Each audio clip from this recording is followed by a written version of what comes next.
A complainer is like a Death Eater because there's a suction of negative energy. You can catch a great attitude from great people.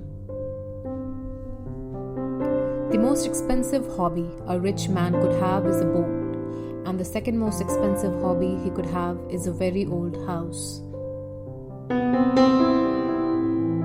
I was a hot dog stand lady. I was an orphan house mother.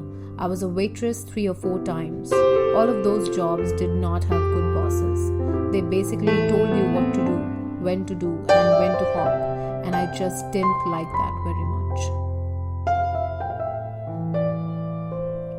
In business, you're the chief salesman.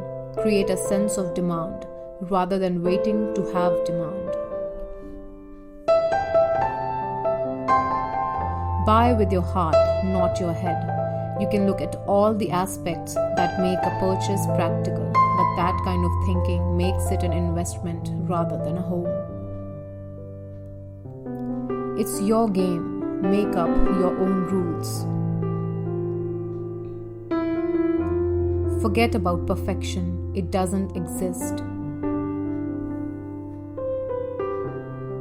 If I could set a world record, it would be that I have 150 business partners, all with thriving businesses of their own that started with nothing, and I made the difference to make them all billionaires.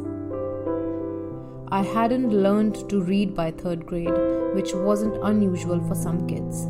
I knew something was wrong because I couldn't see or understand the words the way the other kids did. I wasn't the least bit bothered until I was sent back to the 2nd grade classroom for reading help after school. Whatever you got, you have to accentuate. I ran my female card up and down the ladder my whole career because I was in the man's world. It was worked by women but owned by men. I was the only female owner in my field at that time. Leaders come in 2 flavors, expanders and containers. The best leadership teams have a mix of both. Don't you dare underestimate the power of your own instinct. The best time to expand is when people are asleep at the wheel. I'm never in control of my time during the workday. I gave up years ago on the concept that you could actually have balance in your life. I think it's a phantom chase.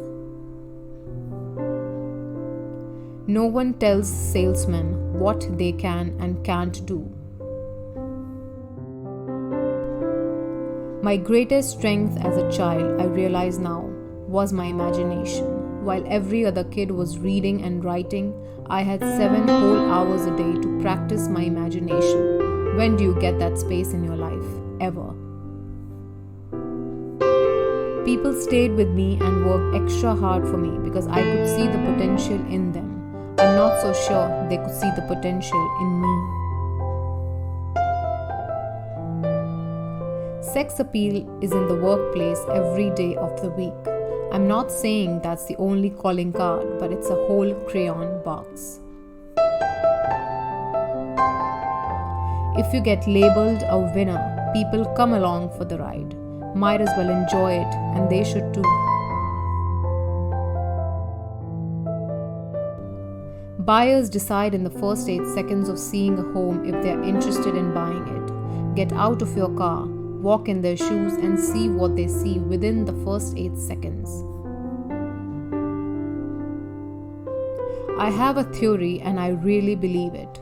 I think your worst weakness can become your greatest single strength. The joy is in the getting there, the beginning years of starting your business. The camaraderie when you're in the pit together are the best years of your life. So rather than being so focused on when you get big and powerful, if you can just get the juice out of that, don't miss it.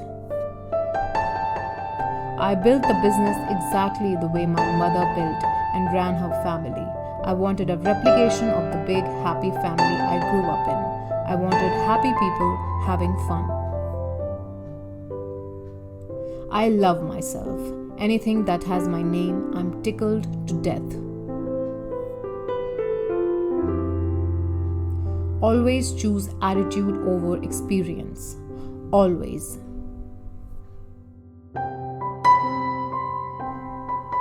The best mistake I ever made was believing that I was stupid. It was a childhood thing, but it played out big time as an adult. It scorned me the rest of my life in a good way.